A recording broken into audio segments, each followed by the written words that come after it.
welcome everyone to this webinar about regenerative design of human ecosystems, slightly different topics than what we normally talk about. I'm very excited about this because I'm not entirely sure what to expect, but I'm totally confident that our speaker today, Alex Kruger, is going to flabbergast us all. So I'm very excited about this webinar, and welcome to you all.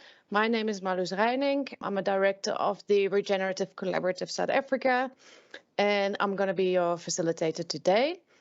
I just want to start off by thanking our sponsor of today, which is ProNature.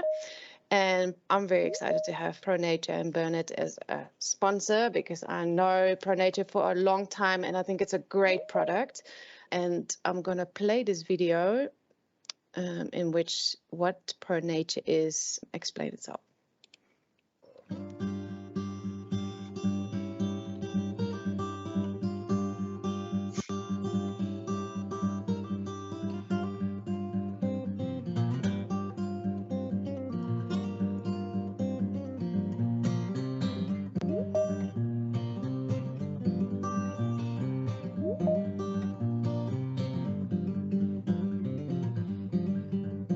Well, I've got to go, baby. I gotta get out of here. I'm a rambling man, you know. I gotta move my bones. I gotta move my bones, yeah. Gotta move my bones. Well, I've got to go, baby. I gotta get out of here. I'm a rolling stone, you know. I can't get no Mars. I can't get no Mars, yeah. Can't get no Mars.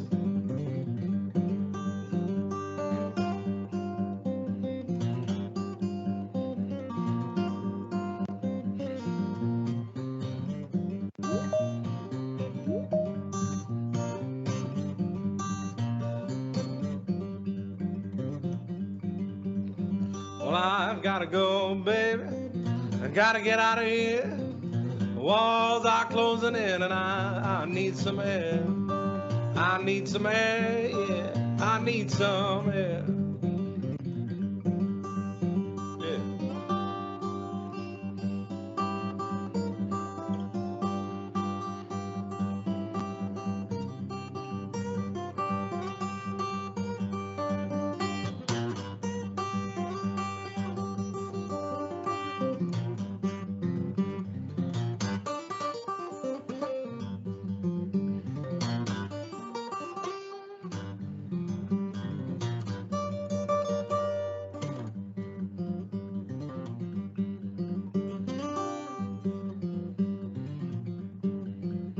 Well, I've gotta go, baby. I gotta get out of here. The hound is on my trail and I gotta get out of here. Gotta get out of here, yeah. Gotta get out of here. Well, I've got to go, baby. I gotta get out of here. I'm a rambling man, you know. I gotta move my bones. I gotta move my bones, yeah. Gotta move my bones.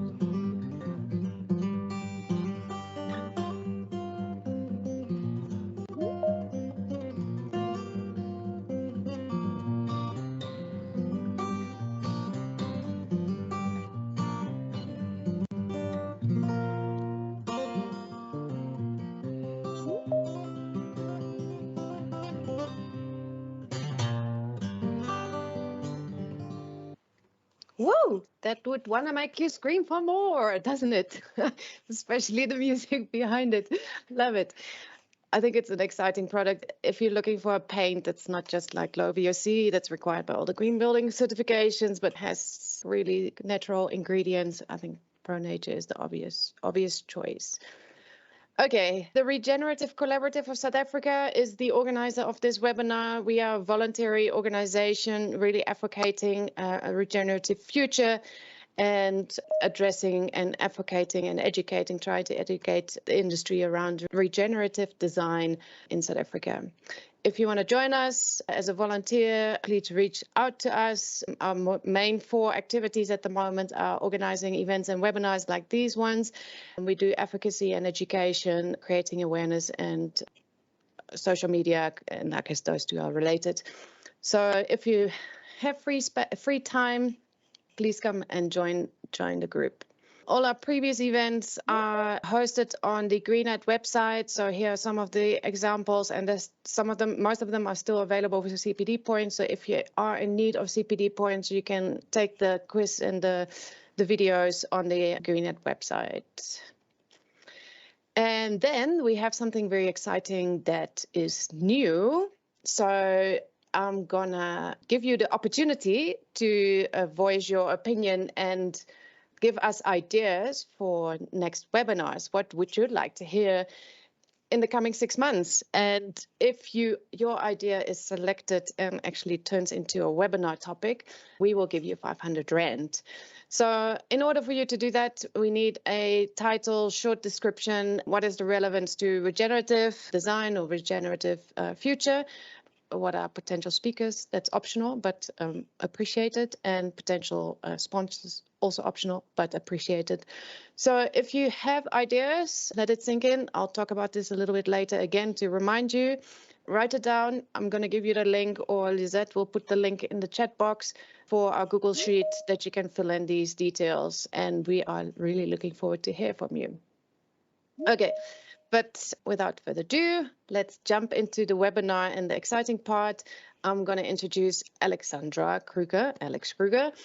I'm really excited about this, that she's here and that she's going to take us through this interactive webinar. She's a dynamic teacher and pioneer in the field of permaculture. She's been teaching PDCs for over 20 years and trained thousands of students. She's a prominent figure in the permaculture movement in South Africa, where she has designed a wide range of permaculture systems from urban gardens, eco-villages, farms, regional level action plans for marginalized communities and projects for NGOs. She has written a host of training manuals and teaching materials for the permaculture and is committed to delivering a high-quality transfer of knowledge, which we will experience today. And her areas of interest are design, seed saving, food production, testing plant species, nutrition, broad-scale water management, natural building, and people development. So that's quite a lot, and she's very modest, but yeah, I'm excited to hand over to her and let her tell you all about the title of this webinar. Alex. Hi, thanks everyone for taking time out for this. Yeah, but I think what I've come with is a couple of stories and a few examples, and mostly things that raise questions. And please feel free at any time to drop in a question, whether if you want to do it verbally, that's absolutely fine. So I think I've got four main kind of topics. I'll pause after each one for questions. So I think this word regenerative is very interesting because it takes us beyond the label of sustainability. And in my field of work, my focus tends to start with agricultural production, and we'll have a look at why in a second or 5. So many of us in the field of permaculture or regenerative design often land up in places that are quite derelict and put a lot of effort into redesigning them back into functionality.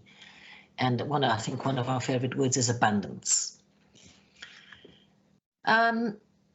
So the intention with this kind of design is threefold. It's rebuilding ecosystems. It's got a very strong emphasis on social justice, so rebuilding humans, human health, human capacity. And unlike the current financial model that we deal with, more equitable economic systems, or what we call fair share. So I rather love this image. I suspect it's digitally produced, of what our future cities could look like, and it's somewhat different to Singapore.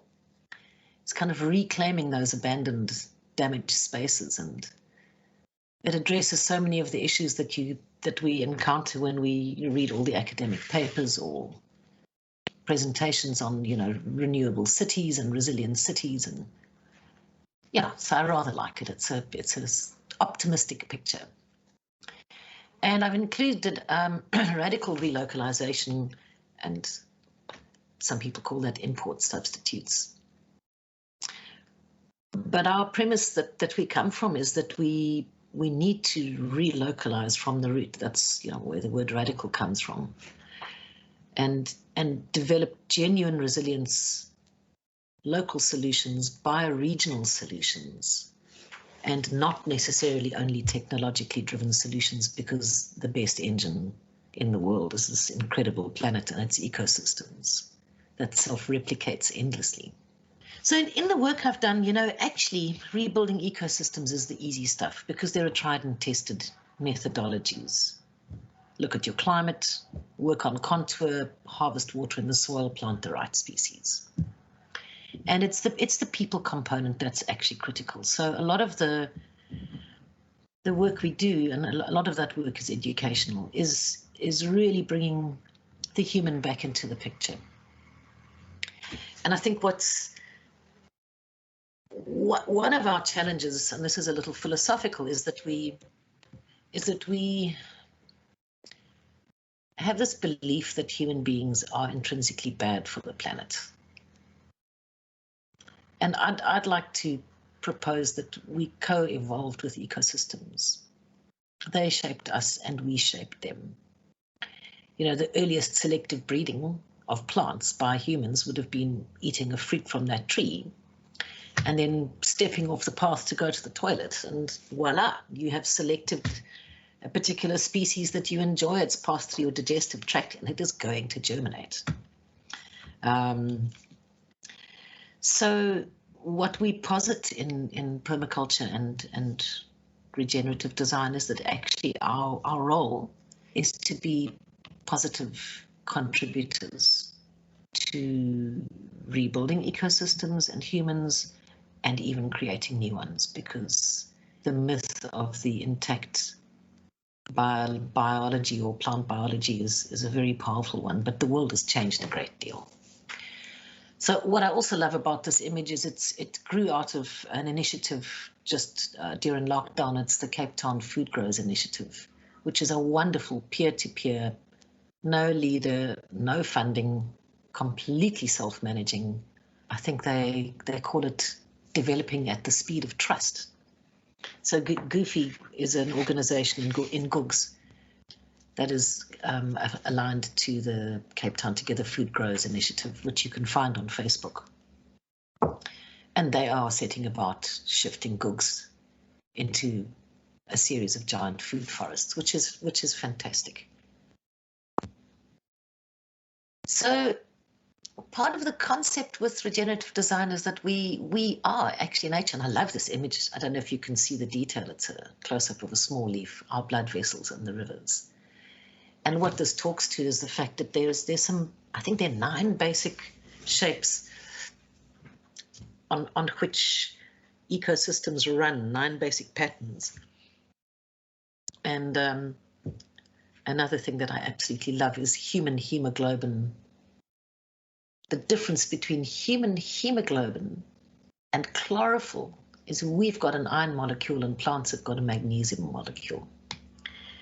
So I guess what I'm trying to get to is that the myth of separation is very powerful, and we need to do our work from a place where we understand that we are integral, integrated, and have enormous potential for positivity, and that we're part of this pattern, clearly. So one of my favorite books, and it had a huge influence on permaculture, was Christopher Alexander and his collaborators, A Pattern Language. And there's a lovely new book that came out that talks about panarchy, and how they define that is that nature is fundamentally linking things of different scales. So if we look at the globe, it's a system of systems all linked together. And I think often when we think about the linkages, we think about the disasters, but knowing that there's this incredible successional process driving the planet, and that there are these linkages, it means that our positive behavior can actually have enormous spread. And this is the pattern that we're looking at here, is Alexander's concept of what megacities small cities, or his idea of a mega city, and villages would look like in a matrix. And I think this is where localization is taking us. I mean, maybe now that pattern would be held in the whole of Cape Town, for example. But if we can start looking at smaller villages within the bioregions that exist in a city like Cape Town, then we're starting to think in a pattern language. I have no idea how much time I've been talking for. So there's another remarkable book. I've put the title there. It's called Uncivilized Genes. And it's written by, I think, a bunch of anthropologists and I hesitate to use the word Darwinian, but anyway, coming out of their thinkers who did a whole lot of work on what it means to do urban greening, but they were coming from the premise that genetically all humans are still hunter-gatherers. And because of that, we have deep genetic needs that need to be met in our urban spaces. One of the interesting studies they did, and there's lots of stats for those of us who want stats and facts and data, is that there's always been an assumption that human health in the cities is a simple function of access to finance. And what they actually discovered is that as long as you were within a 3-minute walking distance of a park or some kind of greenery, your health was infinitely better than those who did not. So it actually crossed those perceived financial constraints. I'd like to put some emphasis on the need for trees and healthy soils in cities, is that we evolved inhaling a huge suite of microorganisms that came down from the trees, whether that's through condensation, air cooling down, movement of air, the drop of load when wind encounters a tree. And our health actually depends on that. And then I think many people would have seen this, that, it is now clear that there are microorganisms in super healthy soil that build our immune systems. And so if we're looking at solutions to pandemics and human immune systems becoming weaker, the answers are quite obvious. But one needs to look at functional greening, productive greening in our urban spaces. This is feeling a bit academic. Anyhow, let me carry on. So I wrote a little handbook some years ago for a youth course that I ran with colleagues in Mitchell's Plain under the auspices of the Seed Organization, and did a lot of research on resilience. I think this was just before the drought and just before, in the middle of the drought and just before COVID. So it was an interesting exercise. But the benchmark of resilience is how well the most vulnerable can weather the shocks. And this goes beyond techno fixes. It takes us straight into this spatial inequality in our country. And it asks of us to really redesign. And I had some lovely experiences with my students redesigning spaces to bring goods, services and livelihoods into an area that was basically, well, the Cape Flats was servicing the labor and economics needs of many other areas that were not in the Cape Flats. So it's asking us to redesign spatially and in terms of what actually happens in different suburbs so that we can build this kind of resilience. This is an image from a rather delightful Australian permaculturist who is producing insane quantities of food and medicine in a 60 square meter backyard. And that's what it looks like 4 years later. And what we're talking about here is climate change adaptation in a Mediterranean context, which is a very special area in South Africa and other parts of the world. But I also want to talk about supply line security, because when we are looking at resilience we need to look at this thing of import substitution, because we need to know where our food, water, and energy is coming from. And what showed up very clearly in the drought is that we were incredibly vulnerable. And what showed up in the pandemic is that we are ridiculously vulnerable. And global events like the Russian-Ukraine conflict have done things like put commercial fertilizers up by 130% in a few months. So the knock-on effect of our global trade agreements and our bilateral trade agreements on the supply line security of the country are actually incredibly powerful.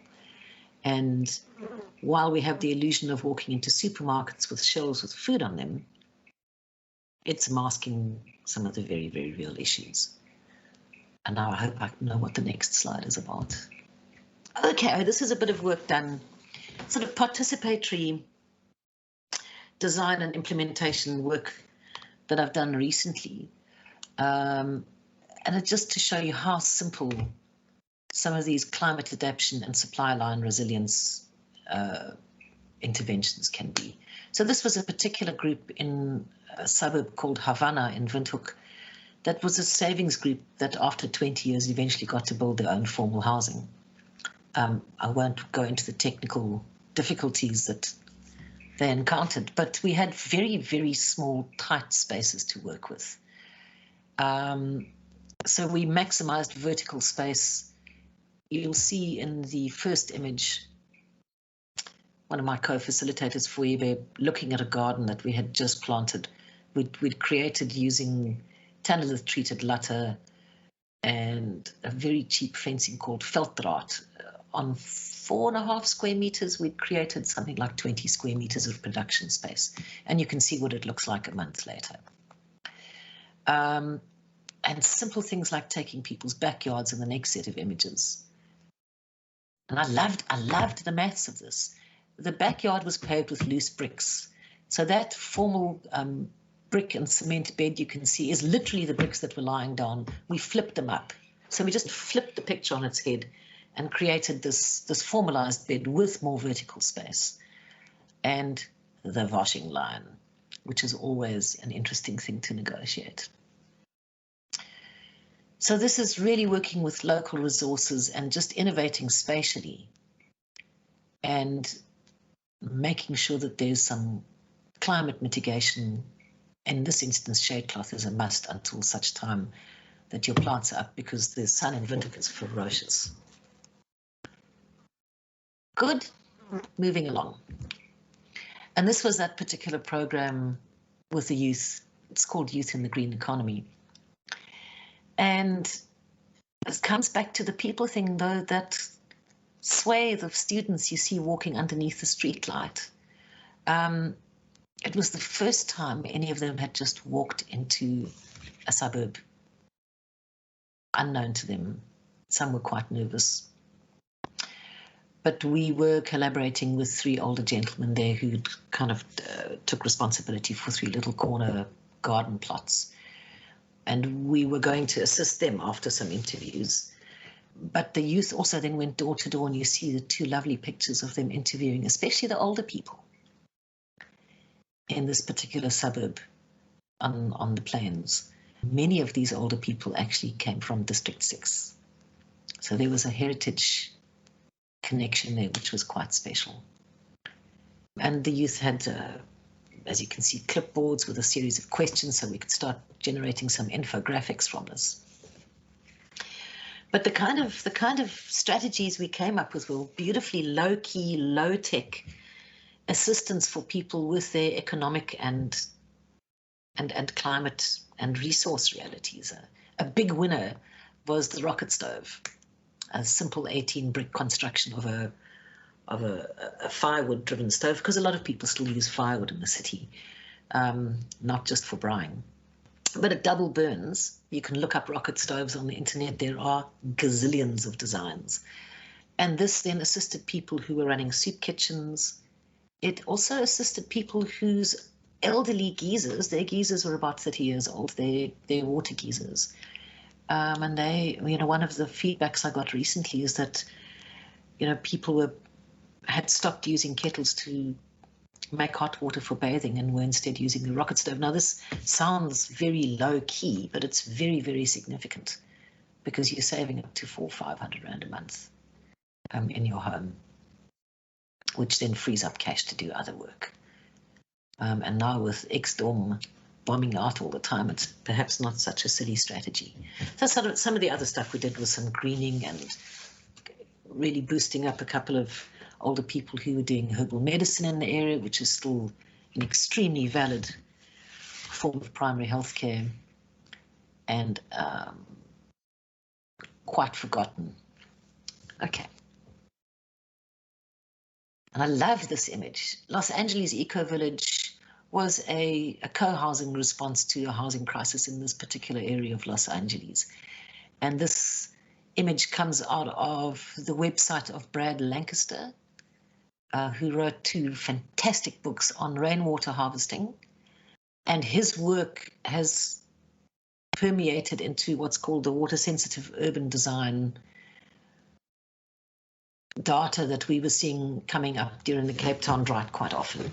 He's marvelous. He learned from a Zimbabwean man called Zephaniah Masego Piri, who talks about planting the rain, then the plants. And Lancaster then went back to Tucson, Arizona, and illegally started diverting stormwater into productive and cooling spaces. It's a very, very hot place. It's about as hot as Ladysmith in the Western Cape. And did all of this work on Sundays when none of the officials would be out, and changed the city codes on stormwater. So this is amazing. This is small groups of people making the change that they can see is necessary, not waiting for permission, doing mildly illegal things, and creating change. And it doesn't cost a fortune. I think this is what's also really important in having done this work for so long, is that we look for small, slow solutions, simple little tweaks, leverage points that are accessible and replicable and repairable. Anyhow, I just love what that street scene looks like now. Places like Seattle, 3 hectares of agroforestry or food forestry in the downtown city. And this is significant. It's not just that we're harvesting rainwater, trapping carbon in the soil, growing food, creating all the healthy green benefits, but we're also cooling that particular area. And I'll talk about rain and hot soil when I get to the next slide. After the slide, I mean. And this is also from Lancaster's work. It's celebrating water in these cities. And I think this is, when we talk about supply line, food, energy, water, and the need to have healthy social lives, if our public spaces could express and celebrate the understanding that we are dependent on what comes to us through our ecosystem processes, it creates a new narrative, it creates a new culture, and I think that's very important. I'd like to play you a 3-minute video, if you don't mind, on a permaculture design project in Marin City in San Francisco. This is a lower income area that was really, really experiencing flooding.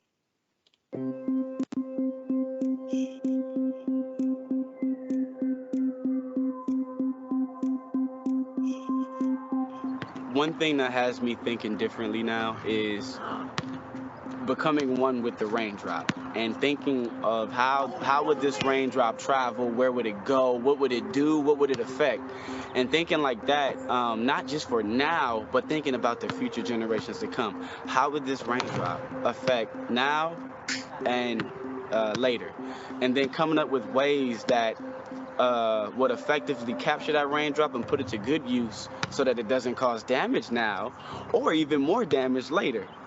To me, that was one of the most interesting things. The rest of the Bay Area is ready for the on-the-ground expertise and talent to be the guiding principle. Because no longer is this idea of only experts coming in to save us and save the Bay Area. Now it's the homegrown expertise partnering with, other experts. But again, starting with the homegrown people, living with these issues, experiencing them day by day. They now understand a lot of what I understand in a very short time. It's been very empowering and reiterating something that I know ultimately, that we all are designers. It's really unlikely that any community ever got together, looked at a piece of vacant urban land and said, hey, you know what we need here? We need more market rate development. That's exactly what's going to make this a nicer place to live. And yet, that's typically what tends to happen. In fact, it's exceedingly rare that communities ever get to actually participate in the design of their place. We need to begin with the foundation of planning that is by the people and for the people. That can serve as a starting place where developers, designers, and agencies can come together and collaborate with the community from the beginning. This is something we might call a people's plan. And a people's plan is truly inclusive, where the needs of everyone are met with nobody left out. We can change the agency side and the government side and the corporation side to see the residents as creators and as equals at the table. And so the People's Plan is a perfect way to do that. And I can easily see the People's Plan being something that is a tool to help the community leaders here and throughout the Bay Area. Flooding, we have to be able to deal with this issue. And this is why we have our class, designing our own solutions to look at what can we do as a community to address some of these flooding issues. But the relationship that we have with the Permaculture Institute group, it's a real relationship. It's a relationship that says, we care about your community, and we don't normally get that from groups. We don't get the sincerity that people really matter. And that's the difference that we have here.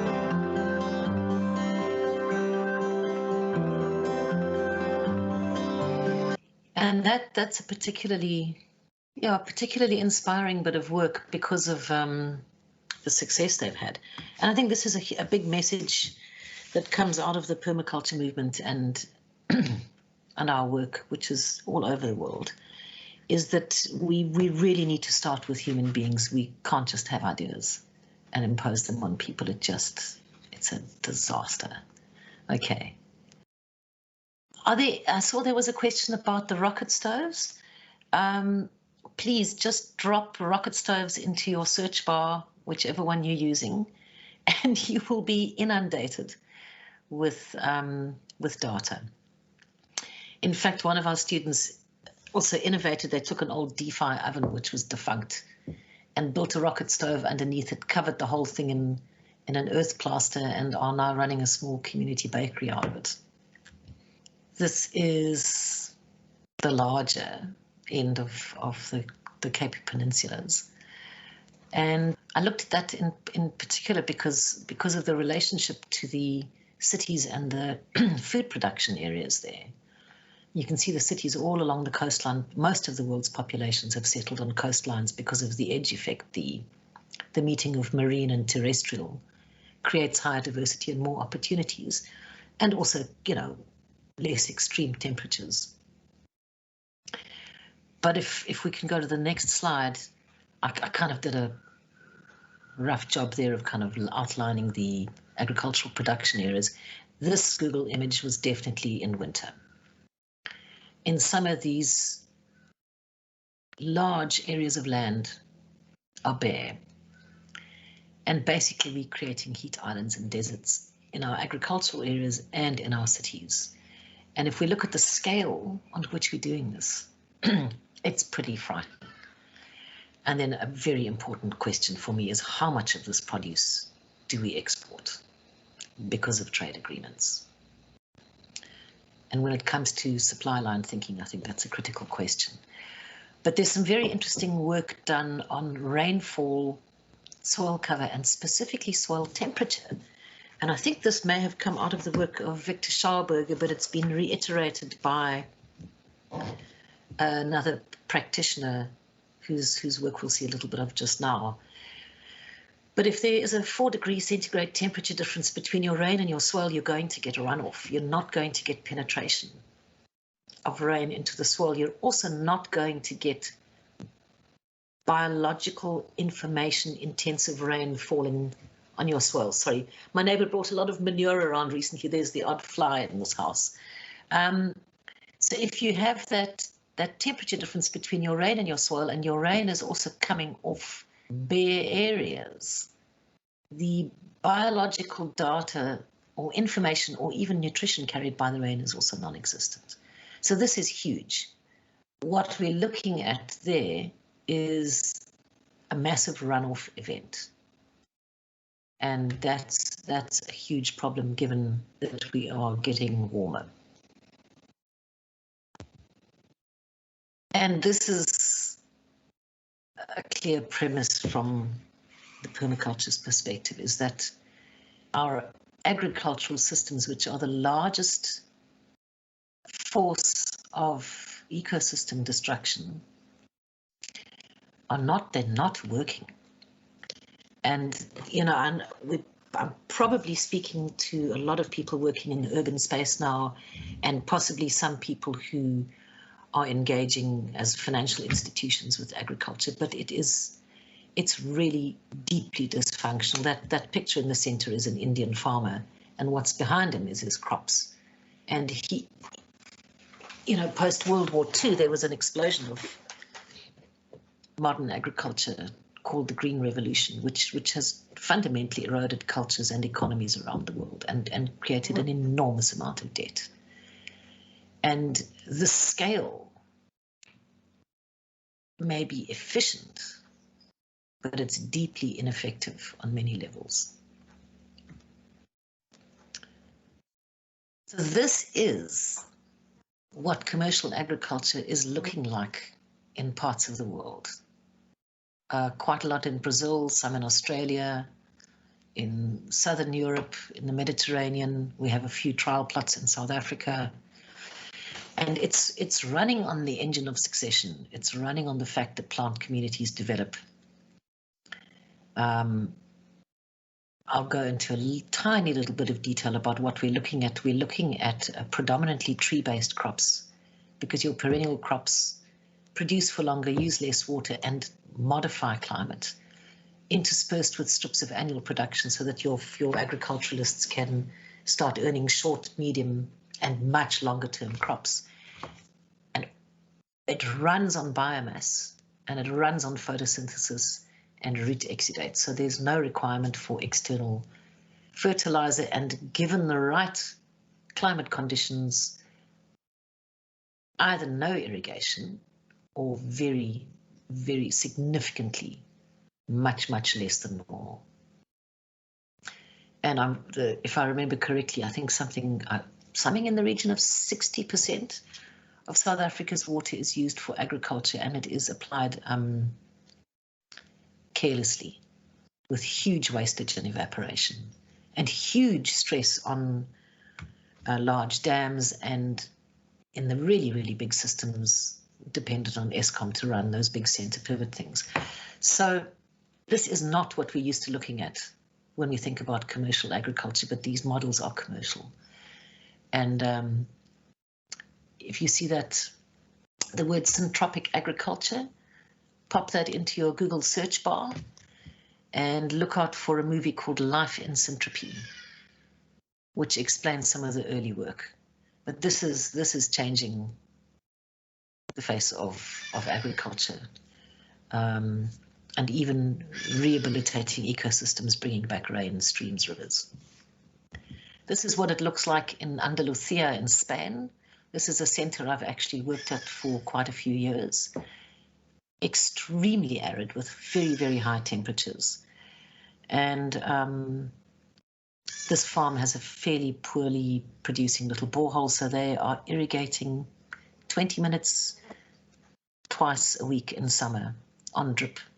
And they're producing phenomenal results and phenomenal quantities of food and medicine and fiber, and changing it from a barren landscape into something really thriving. So there you could look up La Loma Viva in Spain. That probably is more relevant to the majority of South Africa's climate. I think we are 95% semi-arid. And why is this? Yeah. There's a question in the chat on how can permaculture be upscaled to meet the needs of modern agriculture, for example, agroforestry. So permaculture is a design framework, which I'll touch on in a second. And this is the kind of scaling up we can do. You know, a lot of the way it's been introduced into the country is from quite a sort of middle class perspective, and it's all, you know, all about organic food gardens and things like that. But it's always talked about perennial crops. So what we're seeing here is an agricultural technique called successional agroforestry, which scales up commercially viable production. You'll see it's all in straight lines. You can run light, newly designed light machinery through there for harvesting, bed layout, etc.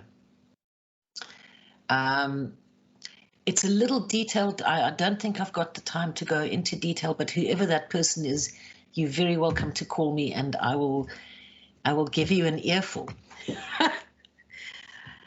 Okay. But the intention is to rebuild ecosystems while providing for our needs. And it's doable. Okay. I hope that made that person feel a bit more satisfied. But I'm very happy to have a chat. Okay, so this is the fun bit because I love maths. And I'm very grateful to Bernard for sponsoring this webinar. He's a stalwart in the real green space. So talking about localizing, years ago, Bernard and I talked about growing linseed, and he experimented here and that didn't work, and then he experimented there, but people didn't have capacity. But a huge component amongst many other things that grow on plants and trees is linseed. Gum rosin, I think, might come from pine trees, plant oils and essential oils. So why I love using ProNature as a case study is because we look at growing what we need, because that's genuinely renewable. So instead of mining what we need, we grow what we need. And this is we're going to have growing pains moving into this space, but it really is one of our only options.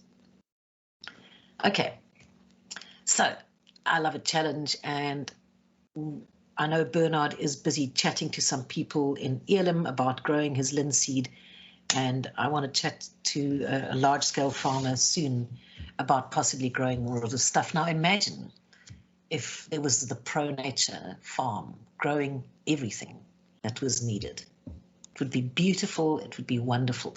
This image that you're looking at here is a very simplified agroforestry system.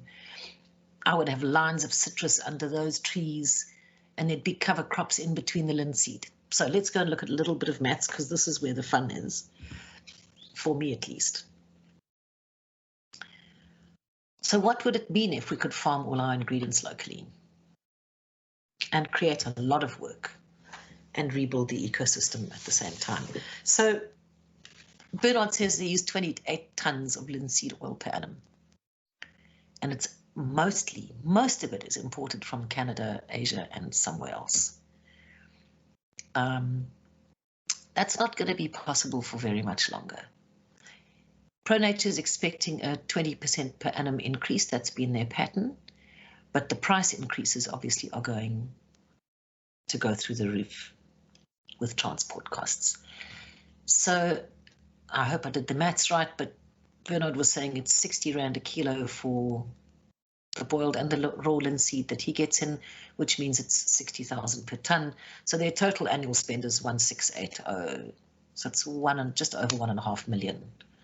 Now imagine if that could rather come back into the local economy.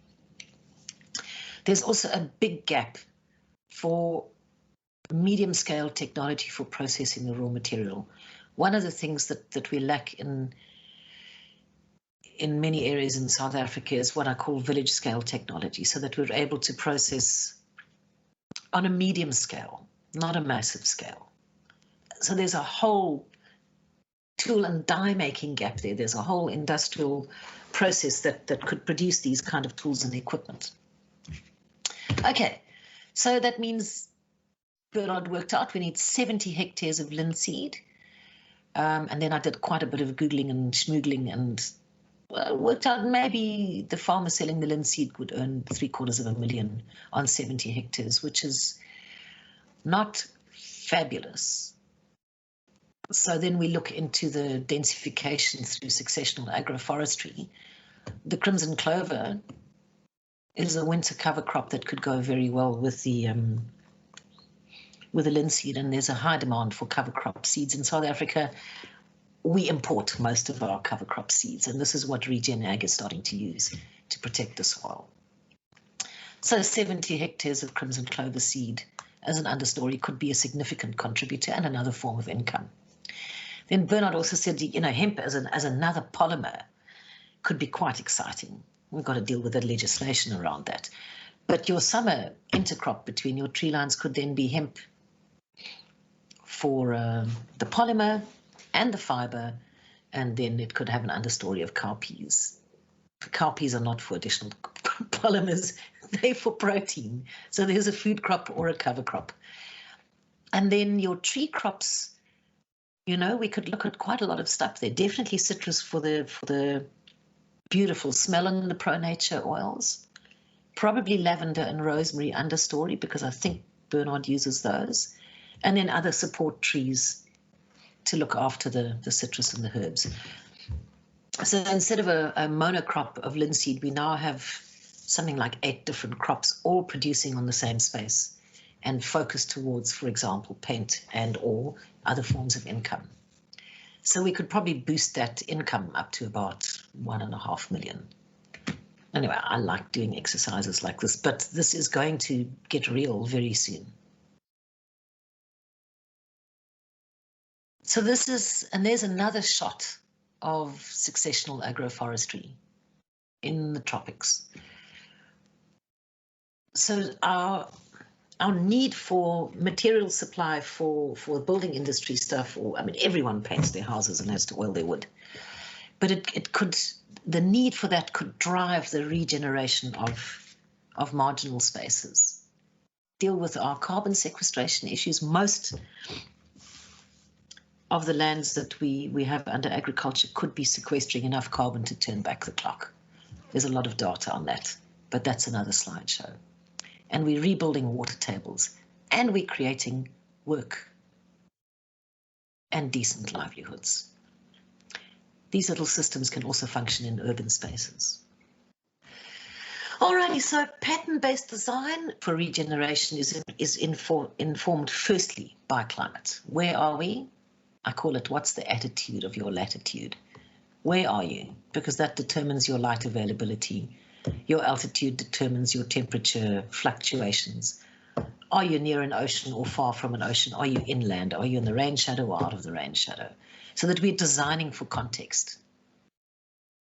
And also, I mean, some of the Regrarians platform talk about, and the climate of the mind is the most difficult to change. But our design works from the most difficult to change to the easiest to change. So then your next step would be to look at your topography. What is your slope? Therefore, what is your water harvesting capacity? Where can you store water in the soil? Where can you store it? In other means, what are your roads doing? Because a road is like a roof, it's a water harvesting surface. Where are your forests? Because that's your long-term investment. There's your genuine perennial renewability. And then ephemerals like fences, buildings, soil, energy, and at the end, economics. So that your context, your ecological context and your social context is driving your design and your economic decisions, not your brilliant economic idea plucked onto a context and then forced into working. So he has some very basic stuff working with slope and topography. And this is what pattern design is about on a land use, water harvesting kind of scale. Very satisfying, very soothing to be in landscapes like this. And they're all harvesting runoff. So where is permaculture design applied? This is David Holmgren's flower. And it's an iterative design process, because we understand that we get feedback loops and we shift and we adapt. And we actually, one of the big principles is designing for change, which kind of went out of human consciousness, I think, some time back. Anyway, it's applied in many contexts. And ecosystems and humans run on 9 basic patterns. And we don't use these patterns as aesthetic decor in our landscaping or buildings, but we use them in the way the biomimicry people do, learning from nature. What is this pattern doing? Patterns organize energy and information. Information can also be nutrients. So what are we doing in our design work? Are we understanding the energies and the information coming at us through climate and rainfall and human beings, and are we organizing it into appropriate patterns for context? Because a pattern is something that makes work happen. It moves energy around and it translates. So we can hang out in the world of thermodynamics. I love this cartoon. This is the Department of Entropy. Because thermodynamics says everything is going to wind down to a resounding zero eventually. But if we really look at ecosystem processes, there's this powerful regenerative force at play. And we can hop onto that bandwagon if we understand it, and we can put it to work. And what we're running on is sunshine and photosynthesis. Absolutely everything. And right now we're using up ancient sunshine. But this is the engine that we can collaborate with and be extremely effective with. So I just wanted to leave you with that lovely picture. And that's the end of me. Great. Thank you, Alex. I have a number of questions, but I also want to give the floor to the people. So I'm going to just start off with one of my own questions, and then people can just put up their hands if they want to ask something. Or I also see that Marty has put a follow-up question on the rocket stove. But my question is, like, if I think of permaculture, and I think, can that be also urban farming? So what if we talk about, what is your opinion about, like, should we look at more urban farms and small urban food production, or should we rather look at like commercial permacultural food production on a larger scale? Yes, both. Okay. Both. Because we need to modify the climates that cities have created and get our stormwater systems into soil-based water harvesting systems. And the best thing to do with water in the soil is put it back into trees. There's trees and plants. So there's someone who says you can look at a forest and see a forest, or you could see a standing lake. Because that's also what plants are. They're vertical water. So yes, we need to reclaim a modicum of small-scale production in our urban spaces, and where there is any green space or streetscapes, let's get them into both indigenous and productive. We've in our food systems, in a good regenerative design, we have a 30 to 50% indigenous component as support species. So you can also look at agriculture as conservation. And then yes, the rural hinterlands are emptying at a dizzying rate. And that's got to do with the erosion of traditional knowledge, everyone being colonized by this concept of modern agriculture, everybody. And the rural hinterlands, that's why I put that urban rural, the rural hinterlands are the ecosystem services for the cities. So even that image around Cape Town, or that whole coastal area, those farming areas should be put under sustainable production. But yeah, so there's a reclaiming of the small veggie garden and the rebuilding of the big farm. Yep. There's a question from Milan. Have you been exposed to biodynamic farming practices, and how does that compare to traditional agroforestry practices? Okay, so I would say, look, biodynamics is very interesting stuff. Yes, I have been exposed to it. I would say that it's a very interesting combination of techniques, but it's not necessarily agroforestry. It's definitely more focused on agriculture, and agroforestry really looks at setting up systems where your soil biology and your plant biomass drive the whole system. I mean, I'll give you a crazy example. When you prune a plant, you stimulate photosynthesis. When you stimulate photosynthesis, you stimulate root exudates, which are sugars that feed your soil microorganisms, and they generate the fertility. So what happens with your more perennial systems managed in this particular way is they just build their own fertility. They actually obviate the need for bringing in compost, for bringing in sprays. A lot of pruning. I can't see any more questions. I think I might have exhausted human beings. Okay, more local production. Yes, Sarah, yeah, absolutely. And this is where bioregionalism is really important, because, you know, the way we redesign our urban spaces or retrofit them will involve a lot of local food needs being supplied, but there's a lot that we can't produce, and this is where you're linked to your bioregion for your bulk crops or your crops to feed the new green light industry become critical. Right now, all our consumption is mediated through supermarkets and online shopping and bloody shopping malls. And what localization does is it reconnects us to our producers. And we need to work on that, because there are a lot of organic producers, not necessarily permaculture design, but there's a hell of a lot of people putting a lot of work into that, and they're just not getting the market bite. And that means we've got to open our eyes and see who's doing what and actively support them. Right. What's the best degree? Sorry. Can I tell you what I'm seeing? Yes. I'm still in high school. The best degree, sweetie, you do a 2-week design course, and then you make a lot of mistakes. We haven't written the master's and PhD in permaculture yet, because it's a peer-to-peer education system.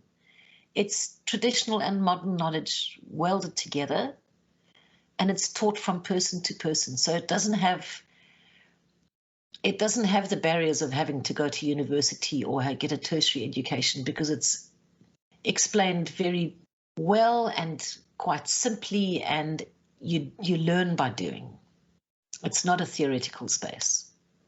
So don't worry, you don't have to go to university. Great.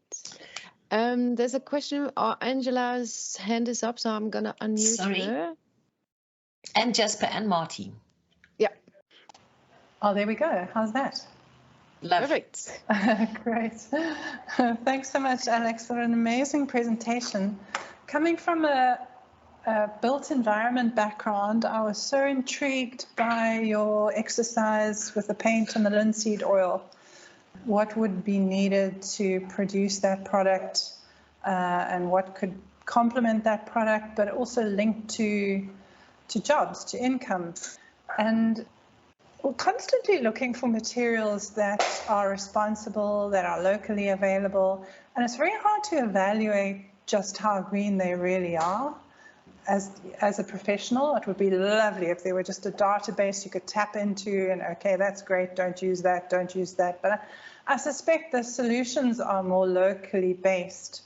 But what I really wanted to say is I enjoyed that exercise that you did, just seeing what the supply chain would be to produce that one product and what effect that would have downstream.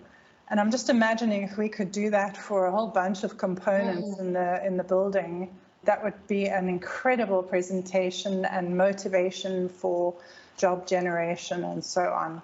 So thank you for that. Yeah, no, it's a huge pleasure. I think, if we look at this ecosystem resource base that we have, and we start doing product substitution where we look at what we can replace. I mean, I did a mad experiment now with an agroforestry craft line to work out how much space we need to grow baskets, mats, loofahs, and calabashes, and plants for paper. I've got the luxury of having a little bit of space and a bit of spare time, but really looking at substitution, because then you can build a business case for setting up farms like that. And I think this is where, it's really easy to go into a bank and get a bank loan for commercial agriculture because there are so many vested interests.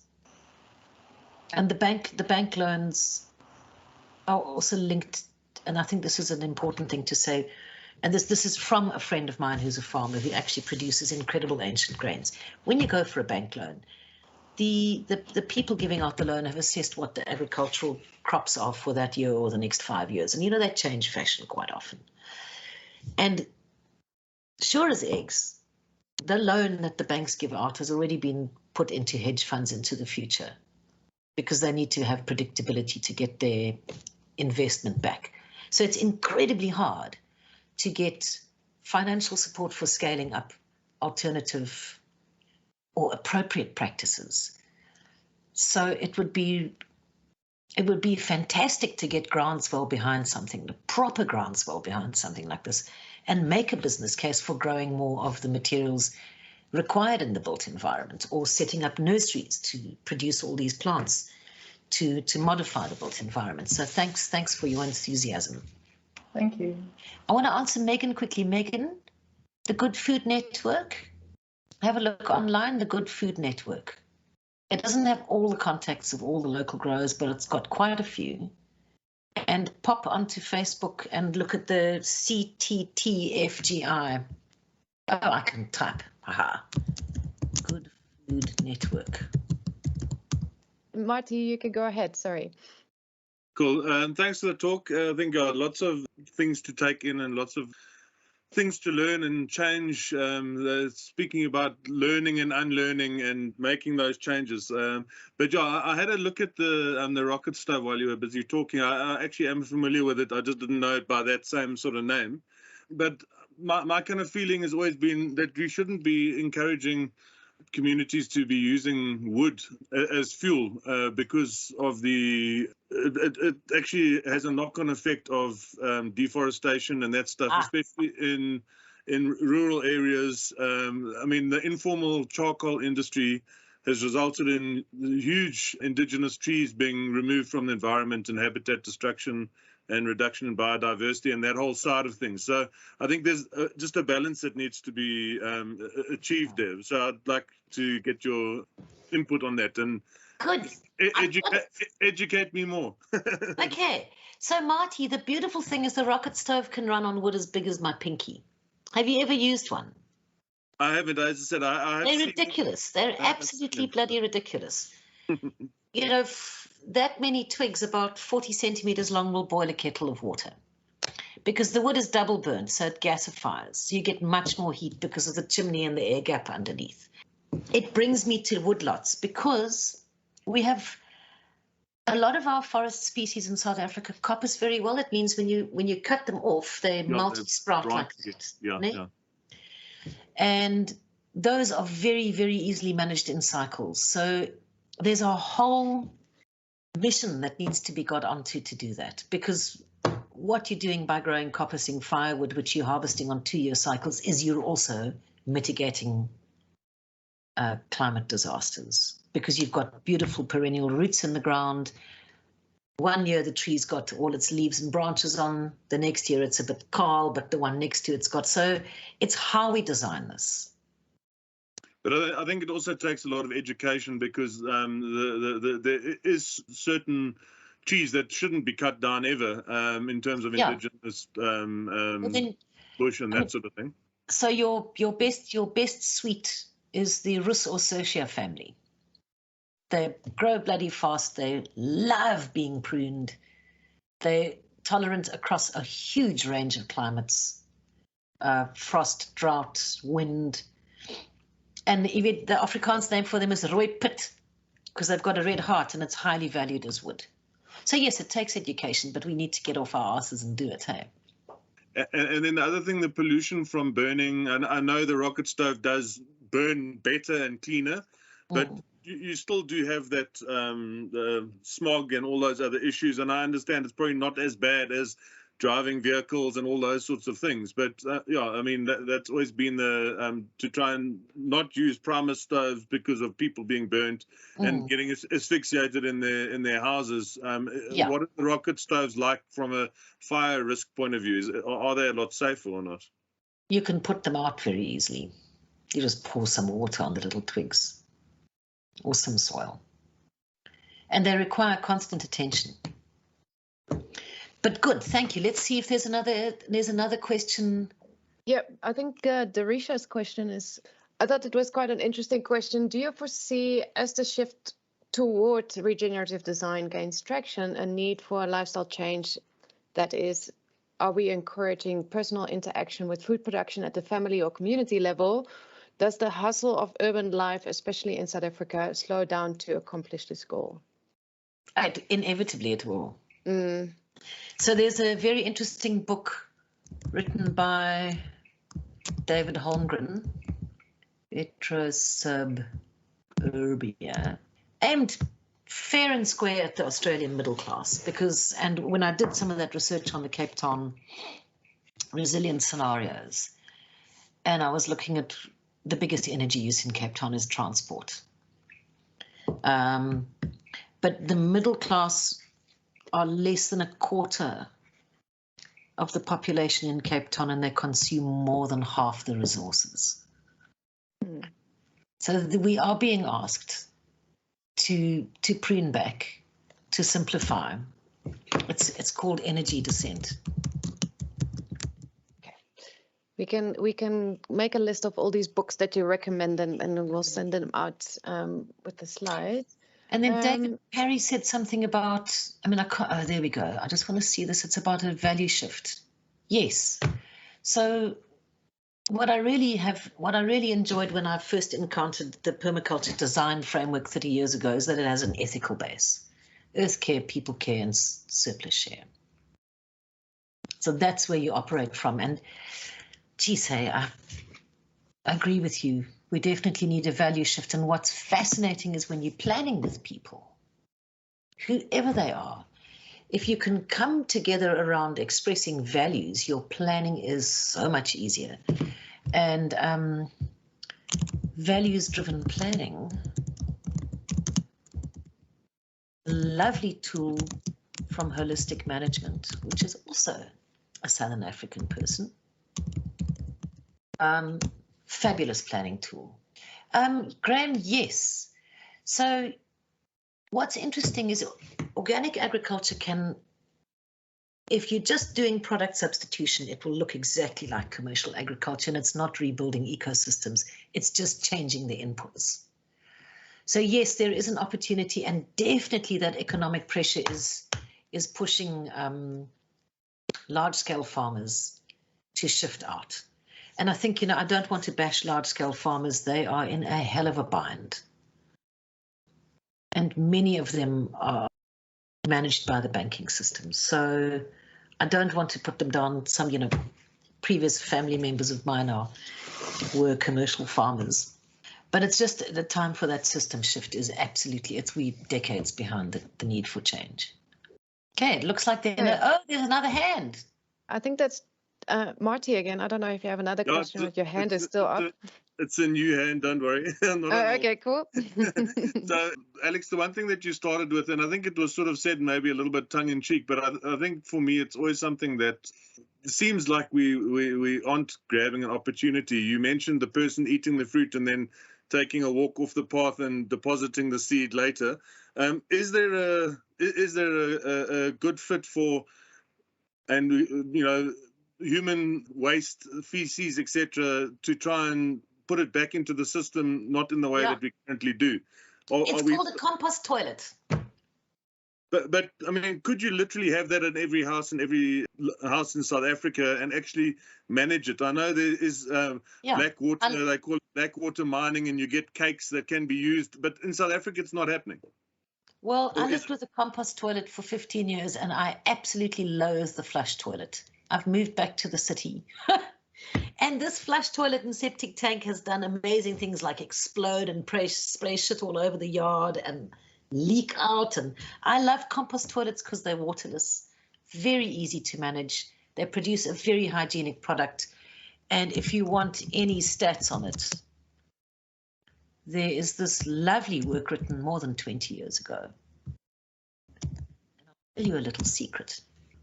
When we were running that first youth course, we were putting too much pressure on the teachers' toilets. So we were, in the beginning, only allowed to go in for poos. So we were literally, we installed a toilet seat on a rough tote box and put a 20-litre bucket in it filled with sawdust and biochar. And we peed in there. And that went onto the compost heap, and it caused the most amazing compost.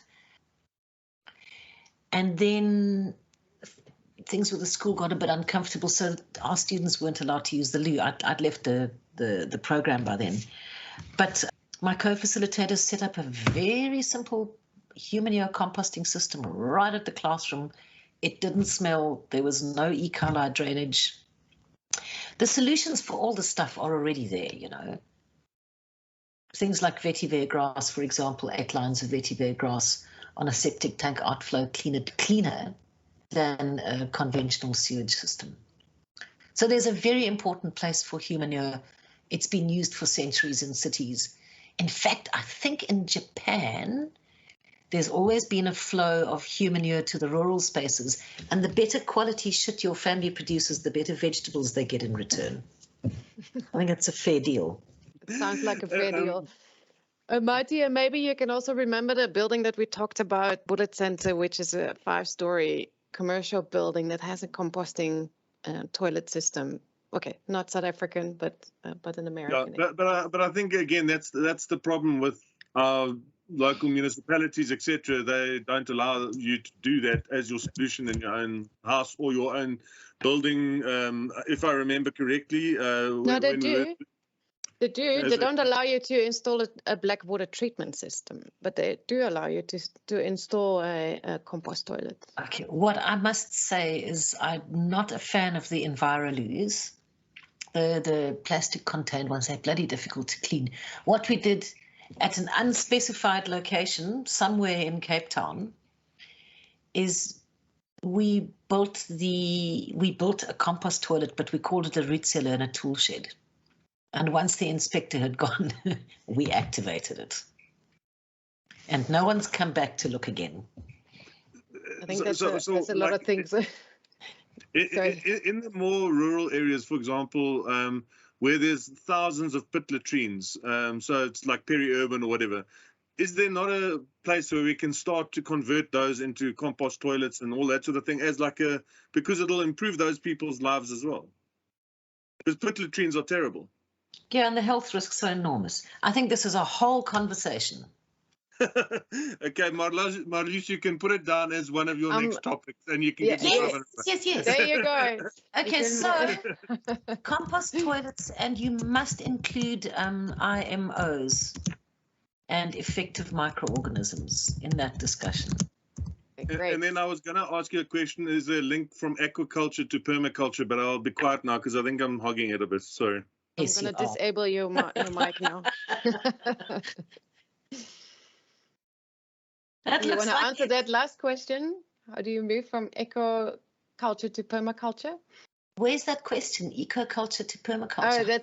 Oh, that was Marty's last question. Come and do a 2-week permaculture design course. You'll meet lots of like-hearted and like-minded people. You'll blow your mind, and you'll go out knowing how to do it.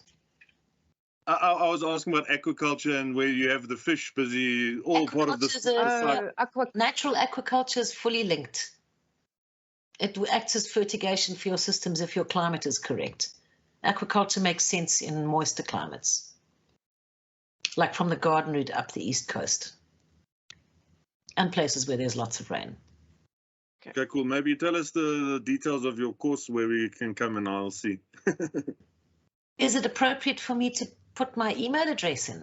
Yeah, totally. Please do. Okay, so while she's doing that, I'm gonna round up the webinar. Thank you for all your questions. That was a good discussion.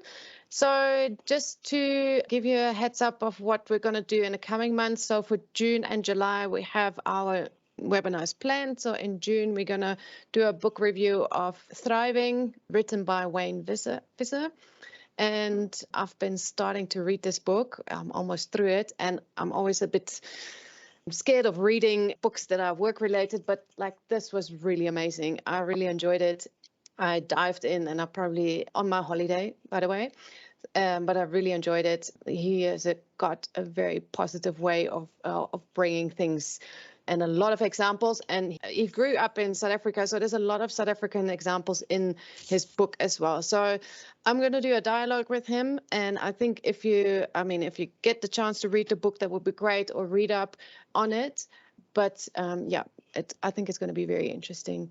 And then in July, we have invited One Planet Living Framework, and Sarah is going to do a workshop on this framework, an interactive workshop with you guys on this framework, which is also very interesting.